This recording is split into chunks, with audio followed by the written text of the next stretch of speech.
Look, a few months ago, the Pimax Crystal Super was just potential to me. It had the specs. My 4090 was struggling. I did something pretty stupid. I bought a 5090. And that quite literally changed everything. My name is MartydudeVR, and today we're going to find out if this absolute unit of a VR headset is worth your mortgage payment. Let's go. And another cool thing I must tell you guys is that if you actually buy Crystal Super before September 20th, you actually get a free pair of prescription lenses from Homes VR. All you gotta do is enter the code Homes VR with your purchase, and you literally get free prescription lenses. So it's a really good time to get a Crystal.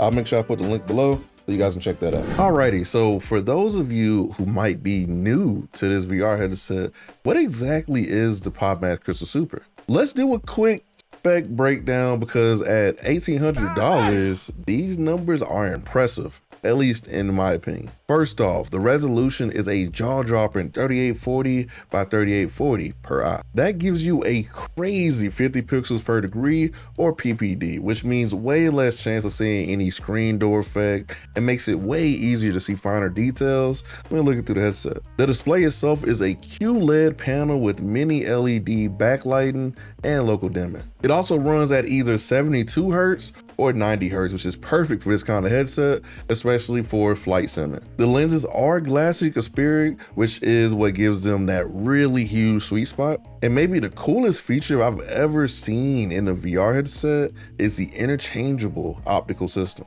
Now, Pimax does have ultra wide and even micro OLED optical engines that are coming out soon. And some people are even getting the 57 PPD optical engine, but I haven't got it yet. Overall though, it's some serious, and I mean serious future proofing, which means you buying less headsets in the future. And of course, all that tech makes the headset very heavy.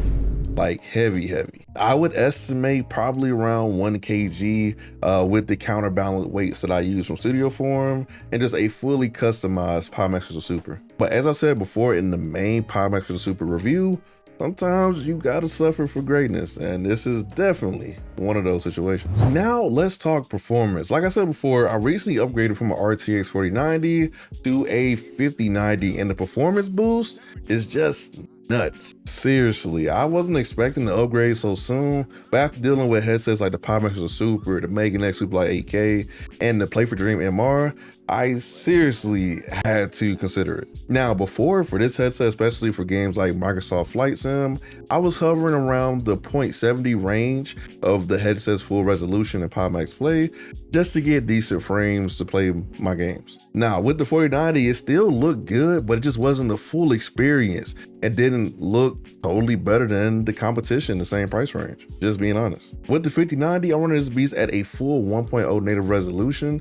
and with the new GPU upscaling features, I'm averaging a buttery smooth 50 to 60 FPS in Microsoft Flight Sim Simulator at ultra high-end settings with the level of detail turned up and down in certain cases. Usually I like to run my Flight Sim at more high-end settings just to get a little more performance and then boost up the level of detail so that the ground looks, better. But I'll do that or just jump between the high-end or the ultra preset. Now I'm gonna say the jump between the 4090 and the 5090 isn't crazy for non-VR games, but for VR, it is quite literally a game changer. Now let's talk visuals. Now this isn't a micro OLED headset, but damn, running at a full resolution with local dimming enabled, it honestly looks like a micro OLED headset. I really couldn't tell the difference. And I must say, it's really impressive.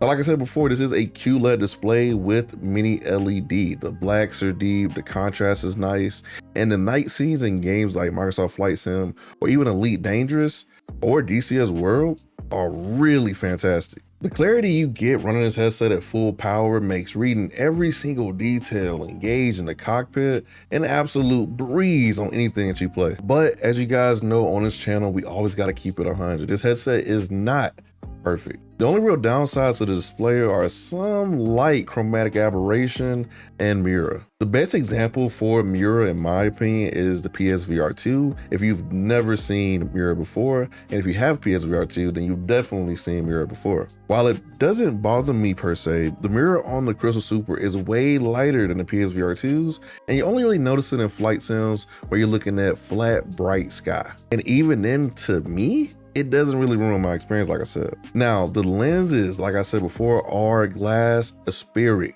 and Pimax isn't lying about that large sweet spot. It's a really big sweet spot. But we got to talk about those lenses because there is a warning I must give you about them. The aspheric lenses are going to feel really different for a lot of you guys who are used to pancake lenses, like on the Quest 3. I mean, like some users can't get past the slight potential warping you may see at the edges.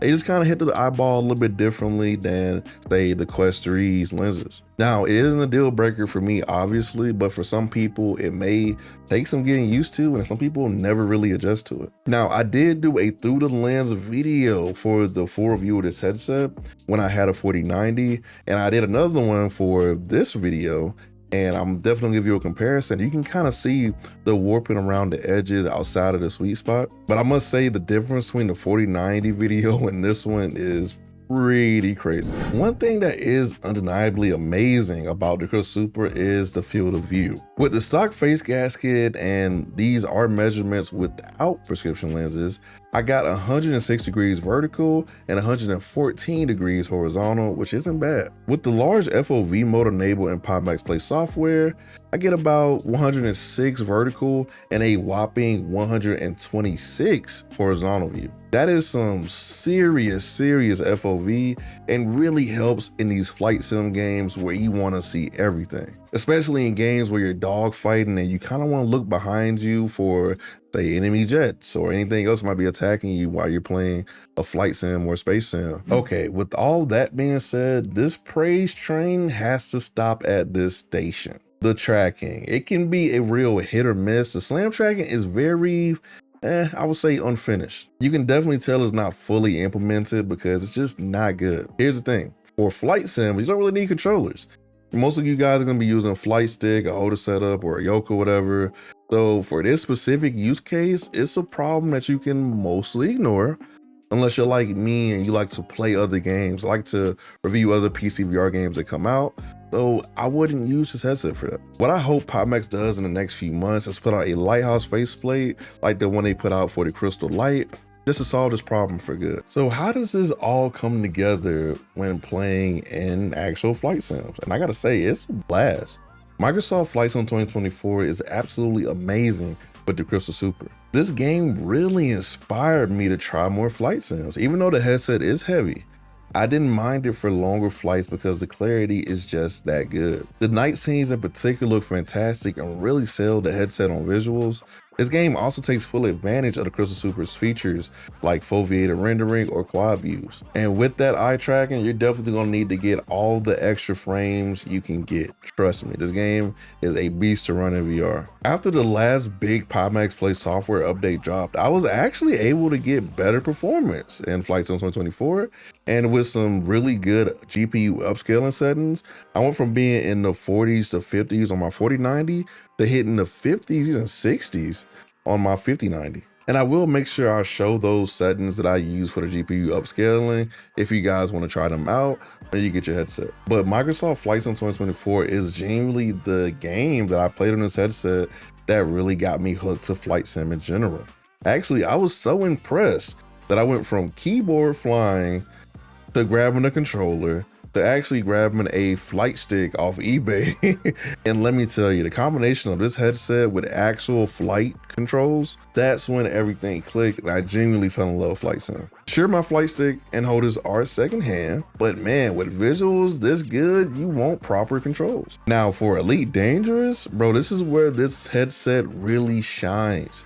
Space sims are perfect for this headset because the display with the local dimming makes those deep space blacks look incredible. When you're jumping through hyperspace or just cruising past a giant star, the contrast is just amazing. Reading all the ship panels and the HUD elements is also really effortless. Like even before I got my prescription lenses, I could actually read the small text on the navigation panel without even having to lean forward. And lastly, No Man's Sky and VTOL VR are a surprising amount of fun too. Now these are two games that are obviously very different, but these are the games where you will bump into that terrible controller tracking. But I will say it's not totally unplayable. It's a little annoying, don't get me wrong. I just would never use this headset for anything that requires precision like a shooter.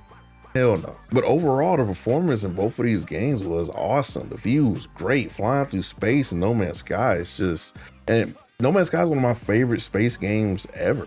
And I played it on PSVR 2, Meta Quest, Bigscreen Beyond, and it really is nice on the Crystal Super. And VTOL VR is one of those games I tried a long time ago. I didn't really understand it. But after going back with this headset and even to play for DreamMR, I had a really nice time. So overall, my experience with the Crystal Super for simming has been pretty nice, I gotta say. It's the first wired PC VR headset that I have dedicated to flight sim, and it's earned a pretty special place in my setup. Now, I do have to give Pimax a little bit of a shout out here. They recently added GPU upscaling and sharpness settings to the Pimax Play software.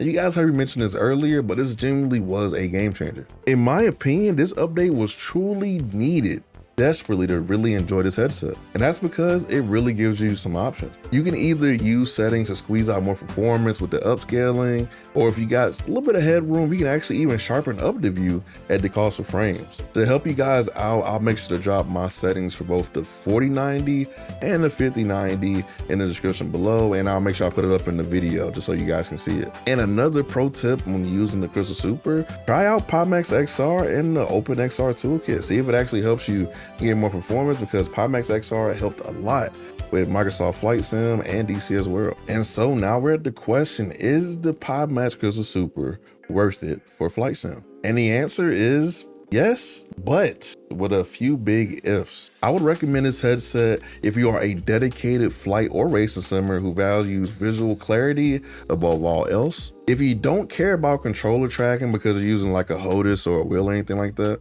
Also, if you can handle the weight of the headset for however long you play VR. And lastly, and honestly the biggest one, if you have at least a 4090 or in that range GPU and the patience for some software quirks that come with Pimax products. Look, at $1,800, this isn't just an impulse buy, but if you check all those boxes, or even just a lot of them, nothing else on the market can give you this combination of resolution, FOV, and display in a wired PC VR headset. I said this in the main review for this headset, but honestly, I'm gonna say it again because it still is how I feel.